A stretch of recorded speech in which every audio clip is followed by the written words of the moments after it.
Hello guys, welcome to 19th lecture of a Cursor AI for Advanced Users course, and in this video I want to talk about something called as prompt acting. This is very important, right? In prompts, if you can just say that, hey, this is the role that you have to play. Hey AI, this is the role you have to play, and AI gets really good at producing the output according to the role that is given to the AI. Okay, so what it means is I'll talk about that, but before that, just let's quickly understand like why prompt acting matters, right?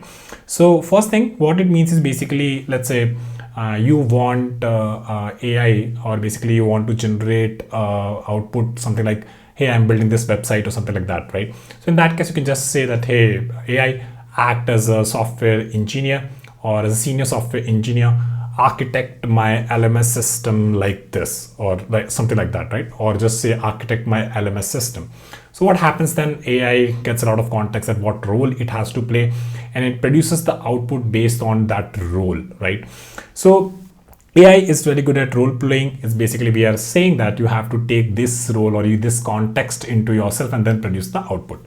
Okay, why we should do this role playing is because we get really refined output and better output while with role playing from AI.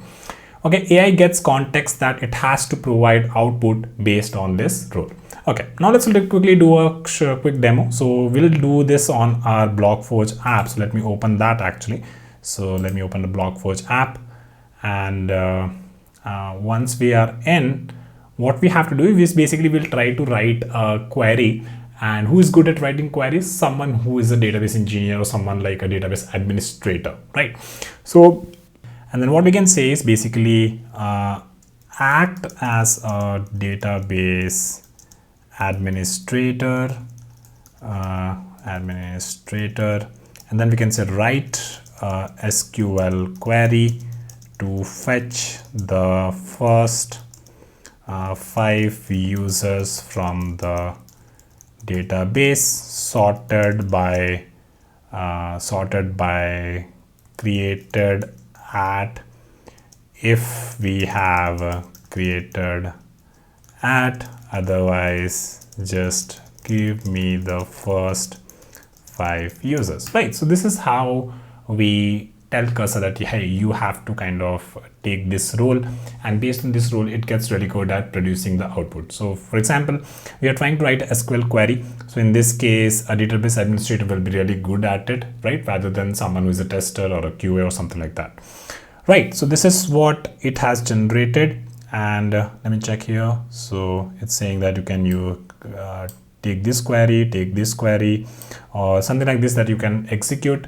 And once you execute that, you will be able to get this output, right? So this is really good, and I didn't want to actually execute this, but what I'm saying is basically, for example, if you are doing some front-end work, then what you will say that, hey, act as a senior front-end engineer, and then maybe write a component using Tailwind CSS and buttons and everything, and then build me a button that is can be reused across different pages as well, right? So this is something just I wanted to say, the last thing, that prompt acting can be really good and you can get very definitive output out of it. Okay, so that is it for this video. This is a very short video which I don't want to talk about this, and I'll meet you very soon in the next video. Bye.